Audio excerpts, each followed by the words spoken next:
What if I told you that the most fundamental system in your life is a complete lie? Yeah, a carefully constructed illusion that you obey every single second of every day and you never even question who built it or why. No, seriously, think about it. That number on your alarm clock, the time on your phone, it feels absolute, doesn't it? Like a law of nature. But here's the thing, it's not. See, the time you live by wasn't designed for you. It was designed for control. And in this explainer, we're going to pull back that curtain. I'm going to show you the invisible system that dictates when you wake up, when you work, and why you always feel so tired. All right, so to really get this, you have to understand what came before the lie. For most of human history, time was, well, it was local. It was natural. The sun, that was the only clock that mattered. But then, in a blink of an eye, everything changed. We went from living by what you could call sun time, where noon is when the sun is actually right above your head, to living by rail time. And that's a completely artificial, totally standardized system that has absolutely nothing to do with nature and everything to do with money and power. So how did the sun get broken? It wasn't some scientific discovery, nope. It was a machine, the locomotive. As these iron rails started stitching the world together, local time became this huge, massive problem. I mean, making a schedule was impossible. A town just a few miles down the road could be 15 minutes in the past. It was just pure chaos. And listen, this is the core of the entire deception. The first people to force a single unified time on everyone, it wasn't governments trying to do something for the public good. No way. It was corporations, and they were doing it for profit. They literally flattened reality to fit a timetable. And you, your parents, and your grandparents, you were all just forced to adapt. And that leads to a really critical question, right? Once the powerful realized they could literally bend time to their will, do you think they would ever give that power back? Of course not. The answer was no. In fact, they were just getting started. Okay, let's jump forward to 1884. This is where we see how this corporate tool becomes a full-blown geopolitical weapon. An international conference was held, supposedly to create a global time system. But let's be real, this was no friendly meeting of scientists. This was a power play.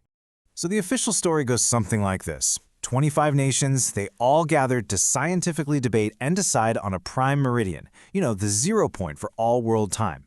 It was all presented as this noble moment of global cooperation. But that was a lie. The outcome was never ever in doubt. The world wasn't choosing a time system, it was being handed one. And here's the crucial part. Why? Why Greenwich, England? It wasn't for some lofty scientific reason. It was chosen because the British Empire had the most powerful navy in the world, and their maps completely dominated global trade.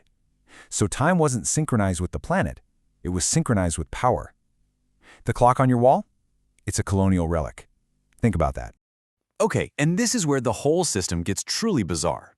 You see, time zones were supposed to be these neat, mathematical slices of the globe. But just look at a map today. They're a complete political mess. They don't follow the sun. They follow borders and political agendas. I mean, this is where the system just completely disconnects from reality. Get this, China naturally spans 5 time zones. 5. But for political unity, it only has 1. Can you imagine waking up and the sun doesn't rise until 10 a.m.? Or look at Spain. Geographically, it's in the same zone as London, but its clocks are set an hour ahead. Why? Because of a political decision from a war that ended decades ago, an entire country is forced to live in a permanent state of jet lag. So we've seen the corporate control, we've seen the political control, but now let's talk about the most important part of this whole story, you. Because this system, it isn't just some inconvenience, it is a war, and it's being waged against your own biology. Now, I'm serious, ask yourself this. Why are you always so tired? Why do you need so much caffeine just to function? Why is waking up in the morning so incredibly hard? You might think it's some kind of personal failing, right? But it's not. It's because you're living completely out of sync with your own body. See, you have a clock inside you. We all do. It's called your circadian rhythm. And for millions of years, it has been perfectly, absolutely tuned to the rising and the setting of the sun. This internal clock, it controls your sleep, your energy, your mood, literally everything. So here's the crucial takeaway. Every single morning when your alarm goes off, it's not just waking you up.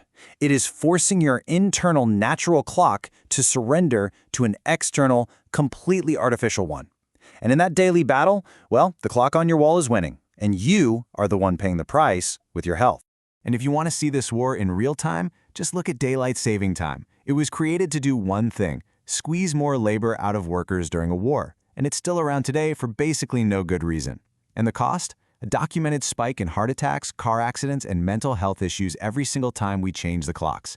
This is a system that actively harms you for no good reason at all. So let's bring this all together, shall we? You live your entire life inside a system of control that is so total, so pervasive, that it's become completely invisible. It feels as natural as the air you breathe. And that brings us to the final, and maybe the most chilling point. This system, it isn't a cage you're locked in. It's something much more clever. It's a set of rails. And rails don't imprison you, right? They just dictate the only direction you can possibly go. They guide your life from birth to death, and you never even think to step off the track. So why don't we change this obviously broken system? Well, because changing how we measure time means fundamentally challenging who's in control. It means taking power from these big, centralized systems and giving it back to communities, back to individuals like you and me. And let me tell you, power never gives up control without a fight. So tomorrow morning when you wake up, I want you to do something for me. Look out the window. Look at the light in the sky. And ask yourself this one question. Is this really morning? Or is it just the time someone else decided it should be? Are you waking up with the sun, or are you just obeying an order given over 100 years ago by someone who just wanted to make sure the trains ran on time?